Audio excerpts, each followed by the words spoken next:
दोस्तों चलिए आज की वीडियो शुरू करते हैं।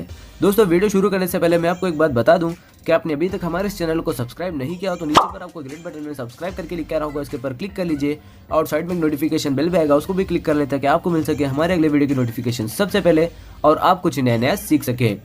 સૌરાષ્ટ્રની એકમાત્ર સ્કૂલ જ્યાં ટ્રસ્ટી તથા સંચાલકો ડોક્ટર, એન્જિનિયર તથા શિક્ષકો છે એવી Kanabar school of science and commerce કાર્યક્ષેત્ર ધોરણ 5 થી 10, 11, 12 સાયન્સ એન્ડ કોમર્સ દીકરાઓ અને દીકરીઓ માટેના ઉજ્જવળ ભવિષ્ય માટે વાલીઓની પહેલી પસંદગી Kanabar school of science and commerce. અહીં છે શ્રેષ્ઠ શિક્ષકો દ્વારા મર્યાદિત સંખ્યામાં વિદ્યાર્થીઓ માટે ભણતર, અલગ અલગ સાયન્સ લેબ, કોમ્પ્યુટર લેબ, દીકરાઓ તથા દીકરીઓ માટે અલગ અલગ હોસ્ટેલ સાથે શુદ્ધ સાત્વિક ભોજનની વ્યવસ્થા, ટ્રાન્સપોર્ટેશનની સુવિધા, જી તેમજ નીટની તૈયારી સ્કૂલમાં જ। તો આથી વિશેષ આપ આપના બાળક માટે શું ઈચ્છો તો આજે જ એડમિશન માટે સંપર્ક કરો। Unit 1 Kanabar school of science and commerce, Khamrod ચોકડી, Junagadh bypass, Junagadh. Unit 2 main post ઓફિસની પાછળ શ્યામ વિદ્યાલય, સરકારી ગોડાઉન પાસે, ગાંધીગ્રામ, જુનાગઢ। નમસ્તે વિદ્યાર્થી મિત્રો, હવે આજે આપણે સમૂહ 14ના તત્વોના રાસાયણિક ગુણધર્મોનો અભ્યાસ કરવાનો છે। સમૂહ 14ના તત્વોના રાસાયણિક ગુણધર્મોનો આપણે લોકોએ અભ્યાસ કરવાનો છે, જેમાં આપણે સૌથી પહેલા ઓક્સિડેશન અવસ્થા અને રાસાયણિક પ્રતિક્રિયાત્મકતાના વલણો, ઓક્સિડેશન અવસ્થા અને રાસાયણિક પ્રતિક્રિયાત્મકતાના વલણોનો અભ્યાસ કરીએ। કેમાં? તો કે ભાઈ સમૂહ 14ના તત્વોમાં। તો સમૂહ 14ના તત્વોની ઓક્સિડેશન અવસ્થાની આપણે વાત કરીએ તો છેલ્લી કક્ષામાં કેટલા ઇલેક્ટ્રોન આવેલા હોય એટલે 4, એટલે એની મુખ્ય ઓક્સિડેશન અવસ્થા કેટલી છે તો કે 4। બાહ્યતમ કક્ષામાં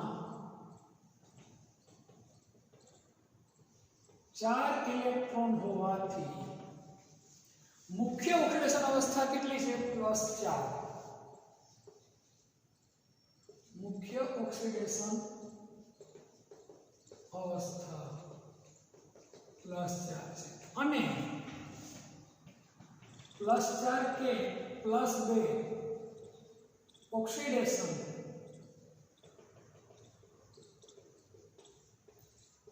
અવસ્થા ધરાવે છે। સમજો મારી વાત કેવા શું માંગુ છું। છેલ્લી કક્ષામાં કેટલા ઇલેક્ટ્રોન છે તો કે 4। કેટલા? 4। છેલ્લી કક્ષામાં કેટલા ઇલેક્ટ્રોન છે તો કે 4, એટલે ઓક્સિડેશન અવસ્થા કેટલી છે તો કે ભાઈ +4। અમુક તત્વો +2 પણ અવસ્થા ધરાવે।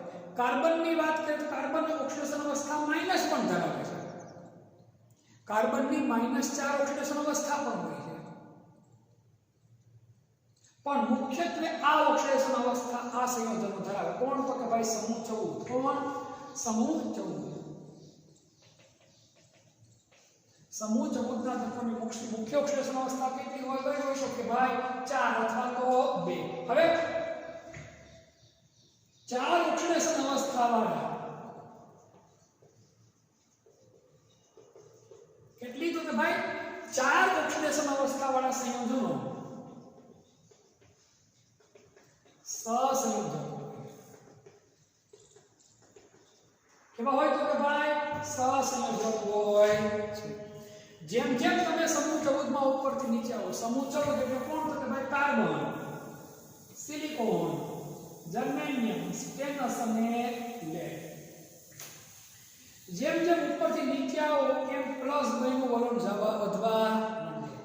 ઉપરથી નીચે આવતા +2 નું ઓક્સિડેશન અવસ્થાનું વલણ શું થાય? વધે। ઉપરથી નીચે જતા +2 ઓક્સિડેશન અવસ્થાનું વલણ વધે। ખાસ કરીને જર્મેનિયમ હોય એના કરતા સ્ટેનસ, એના કરતા લેડની +2 અવસ્થા શું થાય તો વધતી। આ વસ્તુ આપણે સમજવા માટે અગત્યની છે। ફરીવાર બાહ્યતમ કક્ષામાં 4 ઇલેક્ટ્રોન એટલે મુખ્ય ઓક્સિડેશન અવસ્થા કેટલી થઈ ગઈ +4 પણ આના ઘણા બધા સંયોજનો +2 ઓક્સિડેશન અવસ્થા વાળા પણ હોય જેમ જેમ ઉપરથી જતા +2 ની ઓક્સિડેશન અવસ્થા ધરાવતા સંયોજનોનું પ્રમાણ શું થાય વધવા માંડે પણ ફિક્સ નથી કે હા આવું જોઈએ કાર્બન છે તો કાર્બનની ઓક્સિડેશન અવસ્થા છે એ માઈનસ પણ હોય છે કેવી હોય તો કે ભાઈ માઈનસ પણ હોય છે કોની ઓક્સિડેશન અવસ્થા તો કે કાર્બનની કોની કાર્બનની કાર્બનિક સંયોજનો બનાવીશ પછી હું તમને કાર્બનની ઓક્સિડેશન અવસ્થા જ્યારે સમજાવીશ તો તેમાં અમુક સંયોજનોમાં કાર્બનની ઓક્સિડેશન અવસ્થા કેવી હોય તો કે ભાઈ માઈનસ હોય છે હવે આપણે જર્મેનિયમની વાત કરીએ જર્મેનિયમ માટેની વાત કરીએ કોની વાત કરીએ તો કે આપણે ભાઈ જર્મેનિયમની જો કાર્બન અને સિલિકોન કહો તમને કાર્બન અને સિલિકોન મુખ્યત્વે +4 ઓક્સિડેશન અવસ્થા વાળા જ સંયોજનો બનાવે મુખ્યત્વે કેવા +4 +2 વાળા હોય તો બહુ ઓછા રહે સિલિકોનમાં ઊંચા તાપમાને +2 સ્થાયી થાય બાકી સ્થાયી થાય નહીં પણ જર્મેનિયમની વાત કરીએ જર્મેનિયમમાં +2 વાળા થોડા સંયોજનો બનાવે +4 ના તો બને પણ +2 ના કેવા બને તો કે SN કોણ SN એટલે કોણ તો કે ભાઈ સ્ટેનસ એના બંને પ્રકાર સ્ટેનસ કે +2 અને +4m બંને પ્રકારના સંયોજનો બનાવે એટલે કે બંને ઓક્સિડેશન અવસ્થા ધરાવતા સંયોજનો બનાવે અમુક સંયોજનો એવા બનાવે કે તેમાં +2 અને ઓક્સિડેશન આમ હોય અમુક સંયોજનો એવા બનાવે કે +4 સ્ટેનસ નો હોય તો કે ભાઈ ઓક્સિડેશન આમ હોય પીબી લેડ ની વાત કરીએ તો લેડ ના છે +2 ના સંયોજનો છે ઘણા બધા કેવા છે તો કે થાય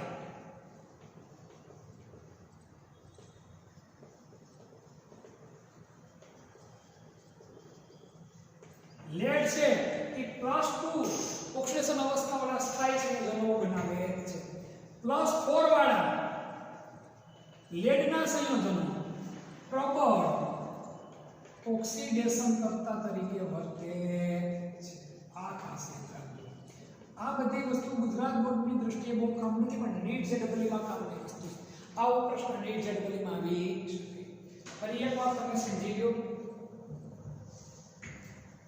રાસાયણિક ગુણધર્મોનો આપણે અભ્યાસ કરીએ છીએ કોનો તો કે સમૂહ 14 ના તત્વોનો એમાં પહેલો એની માહિતી ઓક્સિડેશન અવસ્થા અને રાસાયણિક પ્રતિક્રિયાત્મકતાના બાહ્યતમ કક્ષામાં 4 છે ઓક્સિડેશન અવસ્થા મુખ્યત્વે કેટલી હોય 4 પણ આના સંયોજનો +4 અને +2 બે પ્રકારની ઓક્સિડેશન અવસ્થા ધરાવે મુખ્યત્વે કઈ ગણવાની આપણે +4 ઓક્સિડેશન અવસ્થા ધરાવતા સંયોજનો કેવા હોય સહસંયોજન નીચે જેમ જેમ આવું એમ +2 વાળા ઓક્સિડેશન અવસ્થાનું વલણ થાય વધે ખાસ કરીને જર્મેનિયમ કરતા સ્ટેનસ કરતા લેડ કાર્બન અને સિલિકોન છે એ મુખ્યત્વે +4 ઓક્સિડેશન અવસ્થા ધરાવતા સંયોજનો બનાવે છે બરાબર પણ એ ઊંચા તાપમાને સ્થાયિત્વ ધરાવે બાકી ધરાવી શકતા નથી તમારે એને સ્થાયી કરવા માટે ખાસ પ્રકારના વલણો અથવા ખાસ પરિસ્થિતિનો ઉપયોગ કરવો પડે જર્મેનિયમ છે એ +2 વાળા સંયોજનો કેવા બનાવે તો કે થોડાક જ બનાવે છે કેવા બનાવે થોડાક સ્ટેનસ ની વાત કરીએ તો +2 અને +4 બંને પ્રકારના સંયોજનો બનાવે છે લેડ છે ને +2 વાળા સંયોજનો હોય સ્થાયી હોય પીબીઓ પણ +4 વાળા સંયોજનો પ્રબળ હોય ઓક્સિડેશન કરતા હોય છે કોના તો કે લેડના હજી થોડી માહિતી આપવાની છે આ સ્ક્રીનશોટ લઈ લો પછી આગળની માહિતી જોઈએ આમાં હજી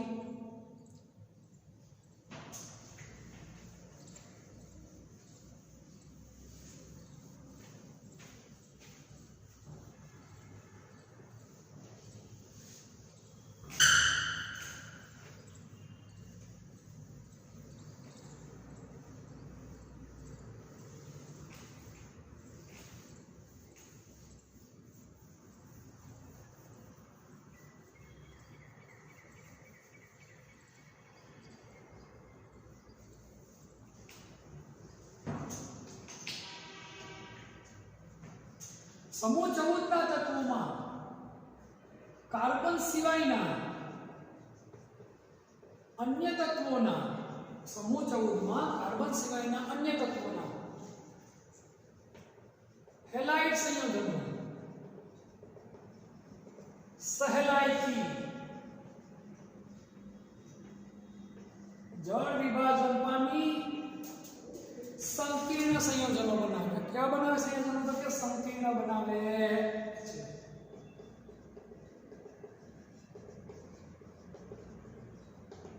बनावे तो के भाई संकीर्ण संयोजन बनावे. दाखला तरीके GeCl6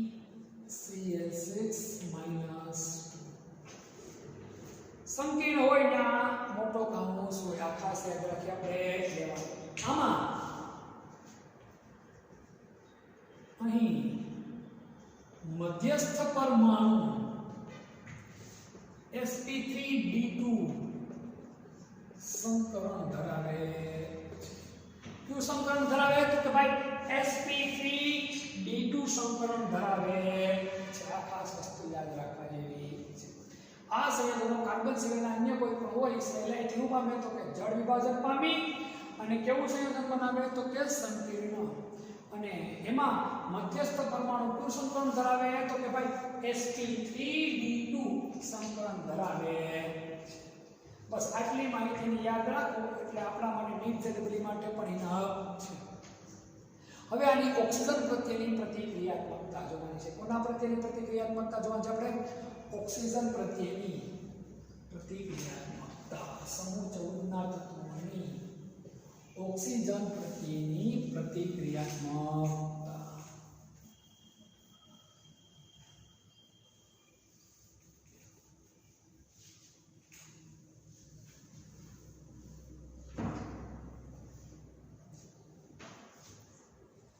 ઓક્સિજન પ્રત્યેની પ્રતિક્રિયાત્મકતા.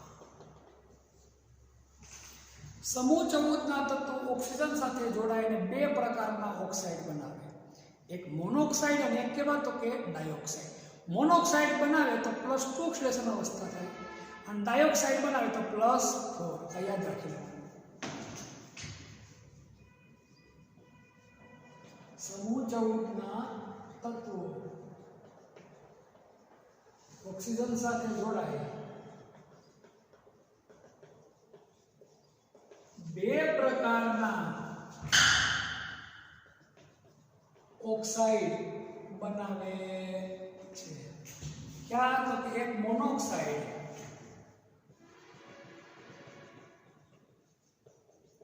MO પ્રકારના અને ડાયોક્સાઇડ MO2 પ્રકારના. આ બંનેના ઉલ્લેખા આપણે સૂત્ર. ઉલ્લેખા સૂત્ર. આમાં SiO છે એ માત્ર ઊંચા તાપમાને થાય છે. કયા તાપમાને થાય છે? તો કે ભાઈ ઊંચા તાપમાને થાય છે. કોણ? SiO. હવે આના ઓક્સાઇડ હોય એ મોટું પ્રકારનો ઓક્સાઇડ આપણે જોઈએ. કયા પ્રકારના જોઈએ? તો કે મોટું પ્રકારના.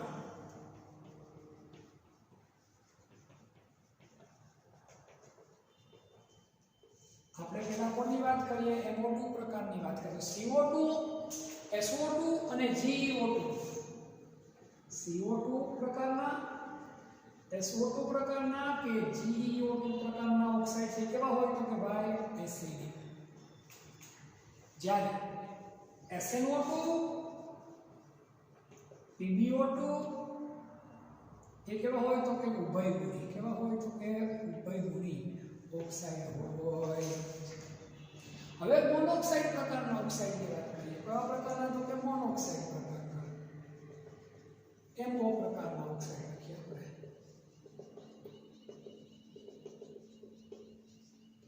CO કેવો છે? તટસ્થ. કેવો છે? તો કે ભાઈ તટસ્થ. GeO કેવો છે? એસિડિક. જ્યારે SnO, લેડ O એ પણ કેવો છે? તટસ્થ. આ તો માત્ર કયા તાપમાને થાય છે?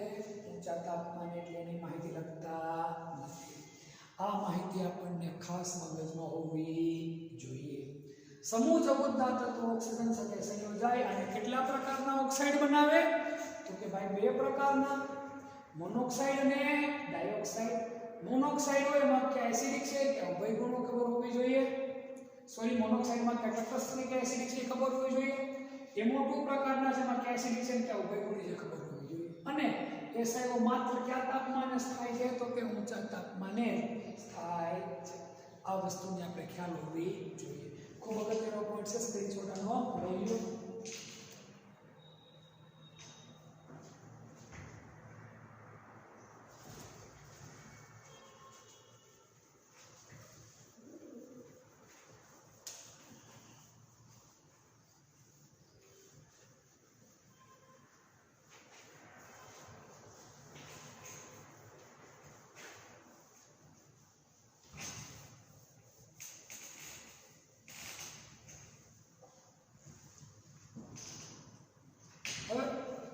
ઓક્સિજન પ્રત્યે વાત થઈ ગઈ. હવે આપણે વાત કરીએ પાણી પ્રત્યેની પ્રતિક્રિયાત્મકતા. કોની પ્રત્યે? તો કે પાણી પ્રત્યે પ્રતિક્રિયાત્મકતા.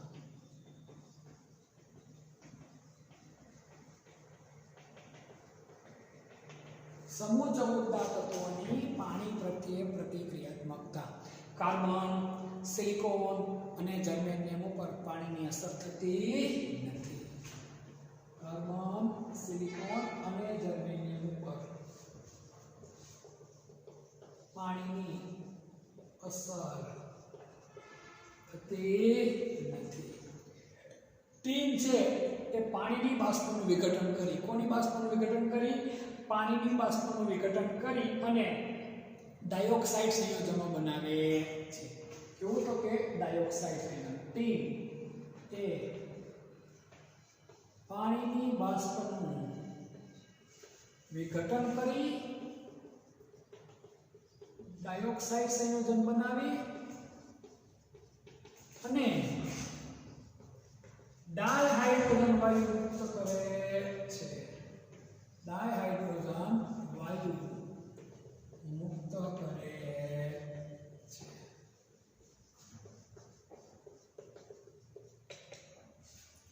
ડાયહાઇડ્રોજન વાયુ મુક્ત કરે છે. લેડ ઉપર પણ પાણીની અસર થતી નથી.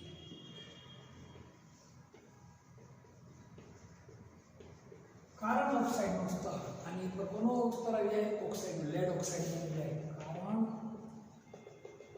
ઓક્સાઇડના સ્તર બનવાને લીધે કોનું સ્તર બનવાનું? તો કે ભાઈ ઓક્સાઇડનું સ્તર બનવાને લીધે લેડ ઉપર કોનું સ્તર બની જાય? ઓક્સાઇડ. એટલે પાણી પ્રત્યેમાં તો ખાલી આ ચાર્જ પાણી આ પ્રક્રિયા નથી કરતા, ટીમ કરે. પાણી બાષ્પનું શું કરે? તો કે વિઘટન કરી અને શું બનાવે? તો કે ભાઈ ડાયોક્સાઇડ સંયોજન બનાવે, હાઇડ્રોજન વાયુ મુક્ત કરે છે. આટલું આપણે યાદ રાખવાનું છે. આનો સ્ક્રીનશોટ તમે લોકો લઈ નાખો.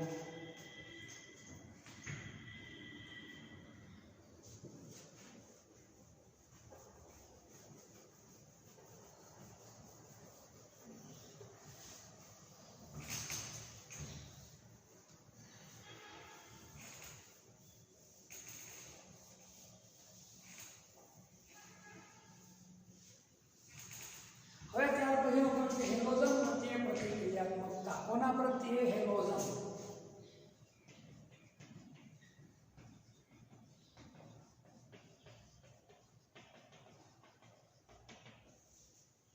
સમૂહ 14 તત્વોની હેલોજન પ્રત્યેની પ્રક્રિયા. સમૂહ 14 તત્વો હેલોજન સાથે પ્રક્રિયા કરી MX2 કે MX4 પ્રકારના હેલાઇડ સંયોજનો બનાવે છે. MX2 કે M એટલે આ તત્વ, ધાતુ તત્વ, અમુકમાં તત્વ બધા. X એટલે કોણ? હેલોજન.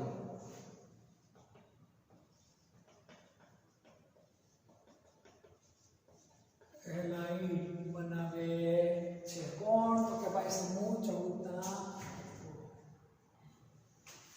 MX2 કે MX4 પ્રકારના હેલાઇડ સંયોજનો બનાવે છે.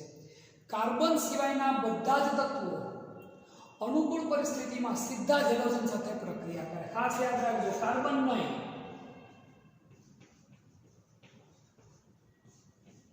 કાર્બન સિવાયના બધા જ તત્વો અનુકૂળ પરિસ્થિતિમાં, કેવી પરિસ્થિતિમાં? અનુકૂળ પરિસ્થિતિમાં હેલોજન સાથે સીધી જ પ્રક્રિયા કરી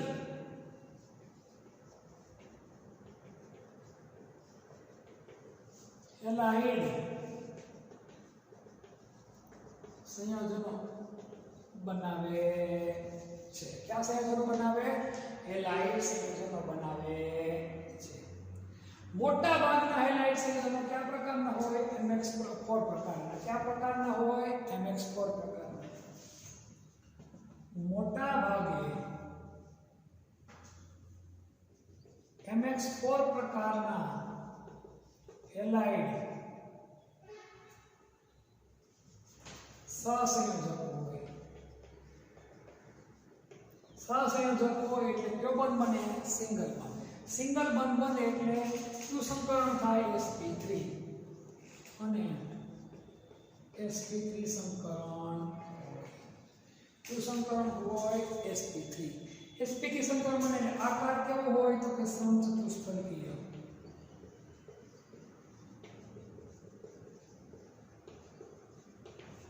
આકાર કેવો બને? તો કે ભાઈ સમચતુષ્ફલકીય આકાર બને છે. આમાં અપવાદ છે. કોણ? તો કે ભાઈ SNF4 અને PbF4. કેવો? તો કે ભાઈ PbF4. SNF4 અને PbF4. SNF4 અને PbF4 આ બંને અપવાદરૂપ આયનીય હોય છે. કેવા હોય? તો કે ભાઈ આયનીય. અપવાદરૂપ કેવા હોય? તો કે ભાઈ આયનીય હોય છે. કેવા? તો કે આયનીય.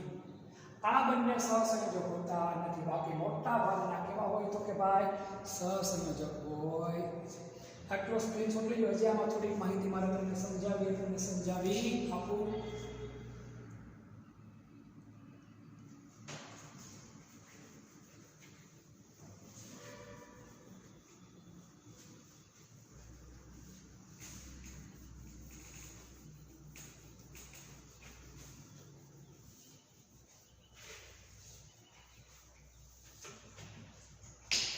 હવે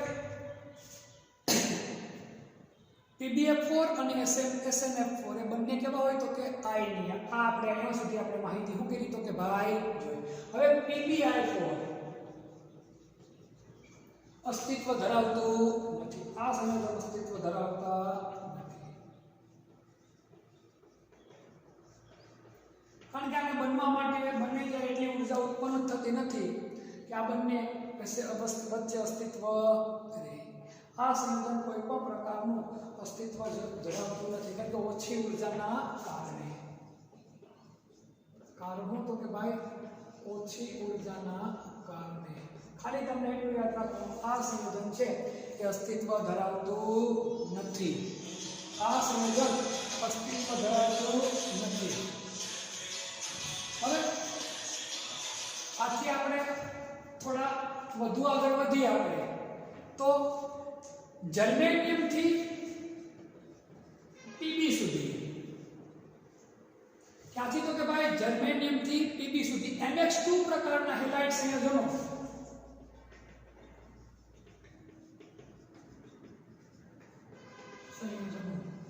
જેવી ઓક્સાઇડ માંથી બનવાની ક્ષમતા શું થાય? તો કે ધરાવે છે. બનવાની ક્ષમતા ધરાવે છે. જર્મેનિયમથી લઈ અને લેડ સુધીના તત્વો MX2 પ્રકારના ઓક્સાઇડ બનાવવાની શું ધરાવે? તો કે ક્ષમતા ધરાવે છે. જેમ જેમ તમે નીચે જાઓ, જેમ જેમ નીચે જઈએ તેમ તેમ હેલાઇડ બનવાની ક્ષમતામાં શું થાય તો કે વધારો હેલાઇડ થાય તો શું બને સ્થાયી બને છે હેલાઇડ સ્થાયી બને છે એટલે NH2 પ્રકારના હેલાઇડ જેમ જેમ નીચે જાવ એની સ્થાયીત્વતામાં શું થતો જાય તો કે વધારો શું થતો જાય SnCl2 PbCl2 આવા સંયોજનો તમને મળી શકે આ માત્ર સમજણ માટેની જ આપણી વાત છે દાખલા તરીકે સમજાવું તમને GX2 કરતા GX4 વધુ સ્થાયી છે GEX2 કરતા GEX4 વધુ સ્થાયી છે પરંતુ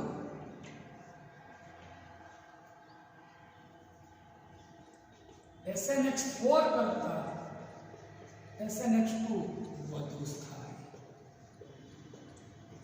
PbX4 કરતા PbX2 વધુ સ્થાયી જો આ બે વધુ સ્થાયી આ માહિતી આપણી પાસે હોવી CCl4 કાર્બન ટેટ્રા ક્લોરાઇડ અગત્યનું કાર્બનિક દ્રાવક કાર્બન ટેટ્રાક્લોરાઇડનો અભ્યાસ આપણે કરવામાં આવશે સિવાયના અન્ય કોઈ પણ ટેટ્રાક્લોરાઇડ સંયોજનો છે પાણીમાં શું થાય જળ વિભાજન પામે સિવાયના અન્ય ટેટ્રા ક્લોરાઇડ પાણીમાં જળ વિભાજન પામે છે શું પામે પાણીમાં તો કે જળ વિભાજન પામે છે હવે આને આધારિત એક અગત્યના સંયોજનની બનાવટ સમજવાની છે આપણે આને આધારિત આપણે એક જ ખૂબ જ અગત્યનું સંયોજન સેલિસિક એસિડ બરાબર એની બનાવટ આપણે સમજવાની છે આટલો સ્ક્રીનશોટ લઈ લો એ પોઈન્ટ આનો છે આપણે નબકથી યાદ રાખવાનો છે આટલો સ્ક્રીનશોટ લઈ આટલી માહિતી અમારો એટલે ઘણી બધી હવે હું તમને આના પછી એક અગત્યનો પોઈન્ટ તમને કહું છું કહ્યું તો કે ભાઈ સેલિસિક એસિડ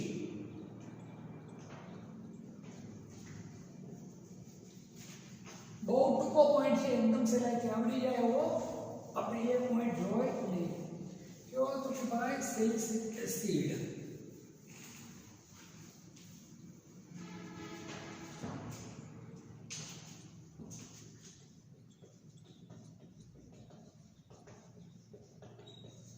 સેલિસિક એસિડ તો SiCl4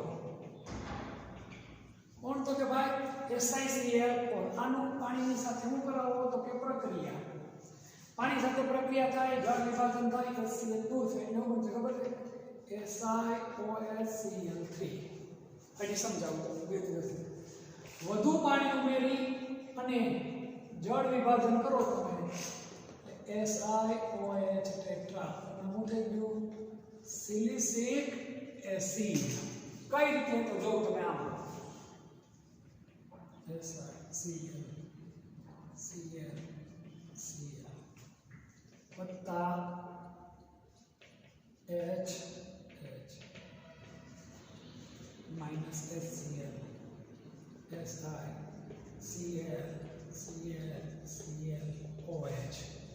બની ગયું 3H2O minus 3HCl ત્રણેય જગ્યા પર Cl ઉતરી જશે દૂર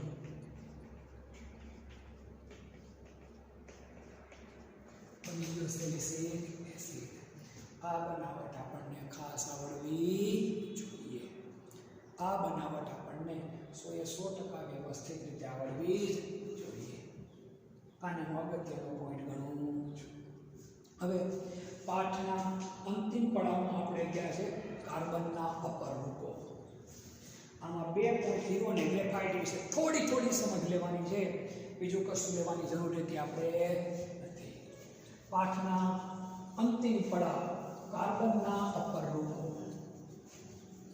અપર રૂપ એટલે એક કરતાં વધારે રૂપ એને શું કહેવાય તો કે અપર રૂપ એક કરતાં વધારે રૂપ એને શું કહેવાય તો કે અપર રૂપ કાર્બનના અપર રૂપો આપણા લોકોના અપર રૂપ હોય તો પપ્પા હોય તો આપણે ડાયા થઈ જાય દોસ્તાર ભેગા મોજ મજાક કરીએ તો આપણે અલગ અલગ જગ્યા પર રૂપ કેવાથી આપણા અલગ અલગ છે સર આવ્યા ક્લાસની અંદર તો આપણે એકદમ શિસ્તબદ્ધ બેઠીએ સર જાય એટલે આપણે તોફાન ચાલુ કરી દઈએ કે આપણા રૂપમાં શું થયો એ બદલાવ, અલગ અલગ રૂપ થયા આપણા. તો અહીંયા કાર્બનના અપર રૂપો ધરાવે. કાર્બન સ્ફટિકમય અને અસ્ફટિકમય બંને પ્રકારના અપર રૂપો ધરાવે. કેવા? સ્ફટિકમય અને અસ્ફટિકમય. એમાં કાર્બનના સ્ફટિકમય રૂપ હીરો અને ગ્રેફાઇટ વિશે આપણે થોડી સમજ લેવાની છે, વધારે નહીં. એમાંની આકૃતિમાં હું તમને સલાહ આપું કે એમાં આપણે કંઈ જવાની જરૂર નથી, કારણ કે 12મા ધોરણમાં નીટ જેડબલયુની કોઈ આકૃતિમાં આપણા માટે કામની કશી નથી. માત્ર હીરા અને ગ્રેફાઇટ વિશેની થોડી સમજ લેવાની છે. આપણે અભ્યાસ માટે જરૂરી છે એટલું જોઈએ. તો પહેલા આપણે વાત કરીએ કોની? તો કે ભાઈ હીરો. કાર્બનના અપર રૂપમાં હું સૌથી પહેલા વાત તમારી સામે કરું તો કોની? તો કે હીરાની. હીરો સ્ફટિકમય લેટાઈસ રચના ધરાવે છે. સ્ફટિકમય લેટીસ રચના ધરાવે છે. કોણ? તો કે હીરો. કેવી રચના ધરાવે? સ્ફટિકમય લેટીસ. એમાં કયું સંકરણ જોવા મળે? sp3 સંકરણ જોવા મળે છે. sp3 સંકરણ એટલે બધાય બંધ કેવા હોય? સિગ્મા. કેવા બંધ બને? તો કે ભાઈ સિગ્મા બંધ બને છે. એક કાર્બન અન્ય કેટલા કાર્બન પરમાણુ સાથે જોડાય? 4. એક કાર્બન અન્ય 4 કાર્બન પરમાણુ સાથે જોડાઈને કેવી? તો કે ભાઈ સમચતુષ્ફલકીય રચના બનાવે છે.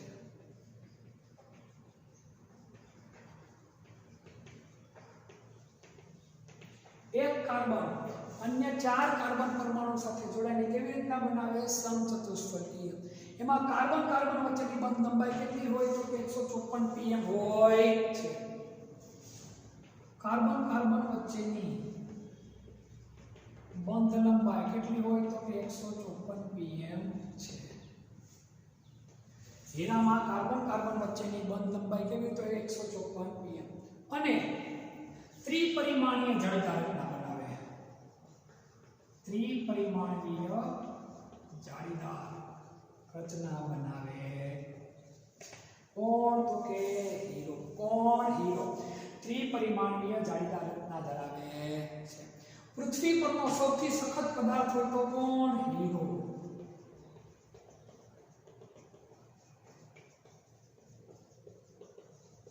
પૃથ્વી પરનો સૌથી સખત પદાર્થ કોણ? તો કે ભાઈ હીરો. હીરાના ઉપયોગની વાત કરીએ, ધાર કાઢવા માટે આપણે ધાર વસ્તુને કાઢવી તેને માટે એને જે સપાટી ઉપર ઘસવી પડે ને, જે કોઈ વસ્તુની ધાર કાઢવીની સપાટી બનાવવા માટે હીરો ઉપયોગી છે. ધાર કાઢવા માટે અપઘર્ષક તરીકે, ધાર કાઢવા માટે અપઘર્ષક તરીકે, પછી ધાર કાઢવા માટે અપઘર્ષક તરીકે, પછી બીબાની બનાવટમાં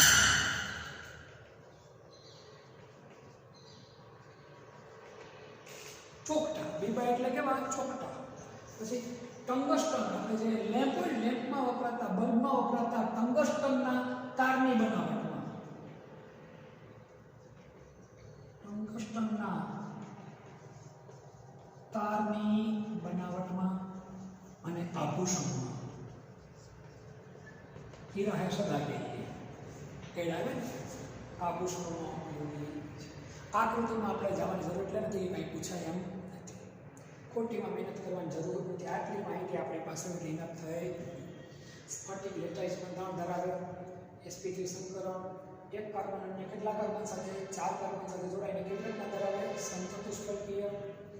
કાર્બન કાર્બન વચ્ચે બંધ લંબાઈ કેટલી છે? 154 pm. ત્રિપરિમાણીય જાળીદાર રચના બનાવે. પૃથ્વી પરનો સૌથી સખત પદાર્થ. ધાર કાઢવા માટે અપઘર્ષક તરીકે, બીબાની બનાવટમાં, ટંગસ્ટનના તારની બનાવટ અને આભૂષણમાં ઉપયોગી છે. કોણ? તો કે ભાઈ સ્ક્રીનશોટ લઈ લો એટલે વધુ અને છેલ્લો અને અગત્યનો પોઈન્ટ કોણ જોઈ લઈએ આપણે? તો કે ભાઈ ગ્રેફાઇટ. કોણ? ગ્રેફાઇટ પર આપણે અભ્યાસ કરી નાખીએ.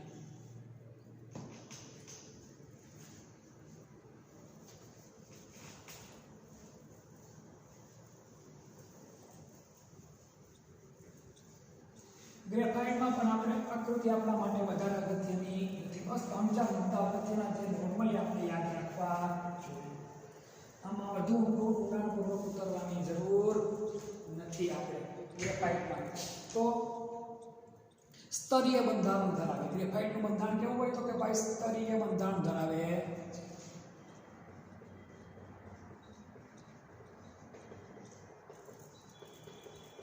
એક ઉપર બીજું સ્તર હોય. કોની અંદર તો કે ભાઈ ગ્રેફાઇટની અંદર. બે સ્તર વચ્ચેનું અંતર કેટલું હોય તો કે ભાઈ 340 pm.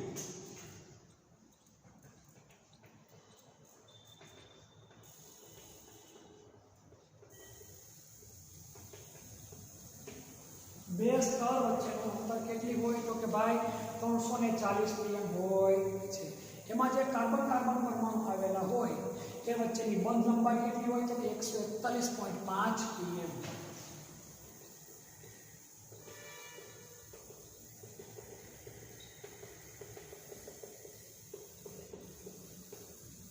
કાર્બન વચ્ચેની બંધ લંબાઈ કેટલી હોય તો કે ભાઈ 141.5 pm. 141.5 pm હોય છે. આમાં sp2 સમીકરણ જોવા મળે.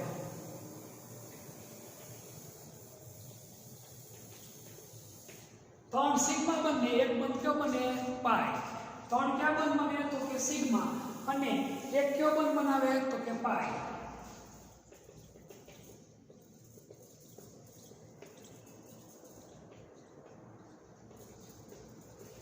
એના કારણે ક્યુ બંધ ધરાવે તો કે sp2.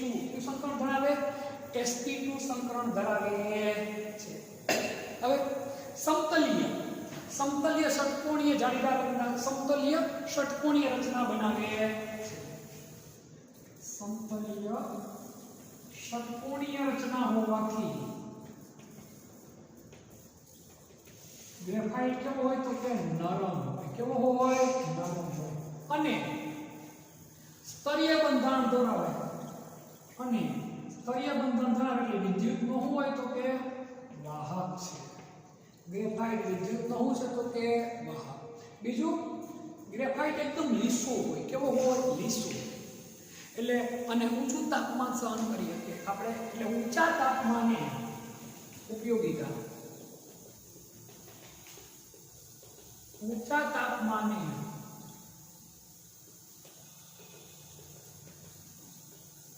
ઊંજણ તરીકે વપરાય. એટલે કે ઘર્ષણ નિરોધક તરીકે.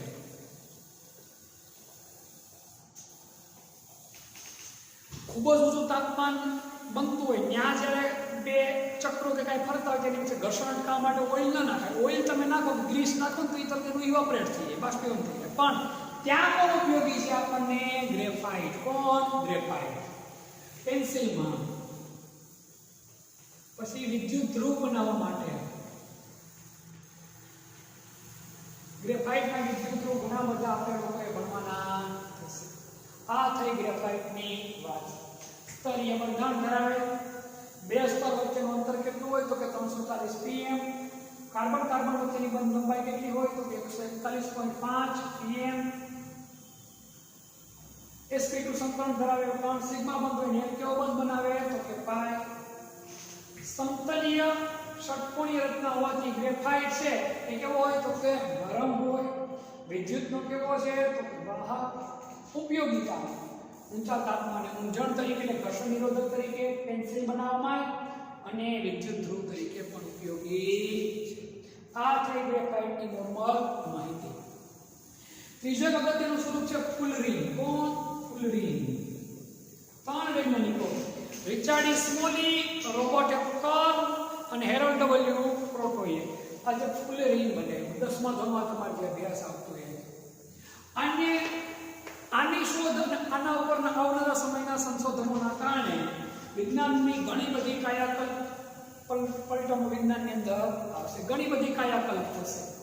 પણ આનો અભ્યાસ આપણે ડિટેલમાં કરવાનો થતો નથી, એટલે આનો અભ્યાસ આપણે કરતા નથી. બાકી આ વસ્તુ આવનારા સમયમાં કાર્બન નેનો ટ્યુબ, ફુલરિંગ એના આધારે બનાવેલી કાર્બન નેનો ટ્યુબ તેના આધારે અસંખ્ય નવી નવી શોધો થવાની છે અને અત્યારે ચાલુ હોય છે, પણ આપણે એનો અભ્યાસક્રમમાં અત્યારે આવનારા થોડાક સમય માટે પણ એટલે કે 2-3 વર્ષ સુધી હજી તમારાનો અભ્યાસ વધારે કરવાનો થતો નથી, એટલે એમાં વધારે ડીપમાં અત્યારે આપણે ઉતરતા નથી. એટલે આ સાથે આ પાઠનું કામ પૂરું થાય. હવે નેક્સ્ટ લેક્ચરથી આપણે લોકો ખૂબ જ અગત્યના કાર્બનિક સંયોજનોનો અભ્યાસ કરશું.